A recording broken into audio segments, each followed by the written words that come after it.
So, Engraven, I know you. I know you're like. I know you be in the Twitter chat rooms and stuff like that. How does it make you feel when everybody constantly say trade PQ?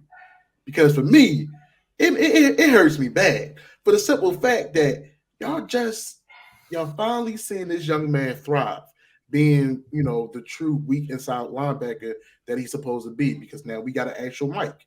We don't have him in a position no more where he's had to force it or had to think much. He can just go out there and play now. Mm-hmm. If we trade PQ like some Raven fans are requesting, who do we then have to step up? How does it make you feel? I mean, it would be Josh Ross or the draft or free agency. There's a lot of linebackers out there, but I think, especially over the past couple of years, I feel like so many more Ravens fans are being in tune with Eric DeCosta and the way that he operates, and they're in tune with the business side of things. They watched Hayden Hurst, who the Ravens weren't going to pay. They watched them trade Hayden Hurst away before his contract expired because they knew that they weren't going to pay him. They watched Hollywood Brown, who requested a trade, but it still seemed like the Ravens weren't going to pay him, so they traded him away too. And there have been other guys as well, like Orlando Brown Jr., who we knew they weren't going to pay him. What did they do? They traded him before his contract expired. So I think it's a lot of Ravens fans just thinking about the business side. They see, all right, the Ravens paid Roquan Smith. They gave him the top linebacker money. And with Patrick Queen, I know for me personally, as soon as they traded for Roquan Smith, I was thinking, okay, well, that's a wrap for Patrick Queen. I would love to see them two play together, and I would prefer that the Ravens allow Patrick Queen's contract to just run out so they could have him with Roquan Smith for the most amount of time. But the way that Eric DeCosta does things, he does things normally. He does things early rather than doing things late. Yeah. So I think that Patrick Queen will be traded. Will it be this offseason? Who knows? But eventually, I don't think he's going to get for his contract to be able to run out with the Ravens. I think he's going to be traded before then. But we do want those comp picks.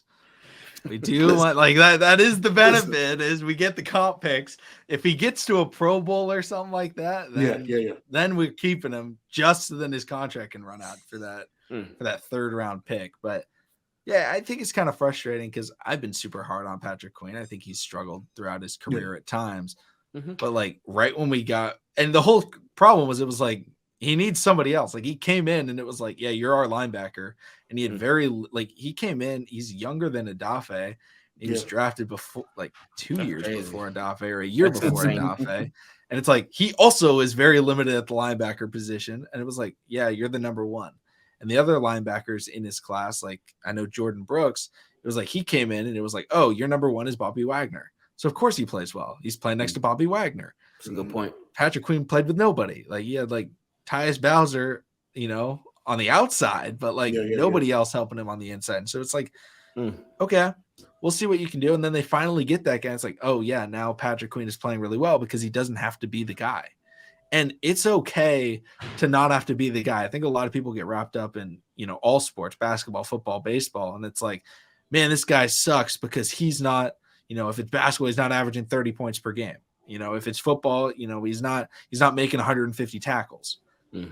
That's okay. Sometimes you don't need to do that to be an important factor.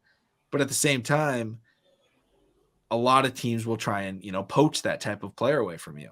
Hey, we saw how you developed. Maybe, you're, the number one that you were expected to be when you were drafted. Maybe we can take you and put you over with this other team. But I kind of like what the Chicago Bears have done. First off, in trading us Roquan Smith, but by signing two linebackers, and they're paying I want to say it's $24.5 million to their linebackers. If the Ravens could get PQ for, I would say under $7 million, I would do it. But at the same time, I mean, guys always get paid. And Ravens players especially always get paid. And the Ravens don't like paying their players. But PQ, he would get a contract, in my opinion, like a Patrick Oswald type of contract. Potentially. But a little less.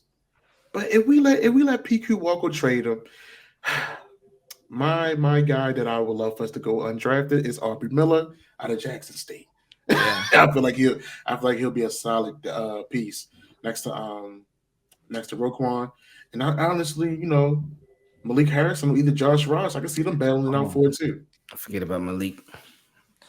Yeah, that's true. I like Malik. I hope he takes a step up. But bro, he has so much upside, and even taking the chance of going on the outside too. We didn't see too much of that neither. Yeah, but I think that's probably about it. Unless either of you have any other things to add.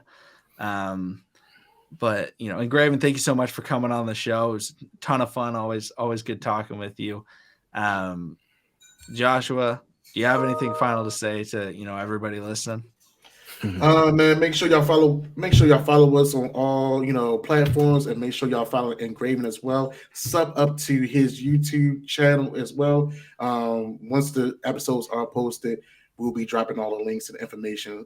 Ravens family, y'all have a great week, and don't let the Lamar saga stress y'all out anymore. That's a good way to end it. Don't get stressed out by the drama. Thanks everybody for listening, and we'll see all of you again next time.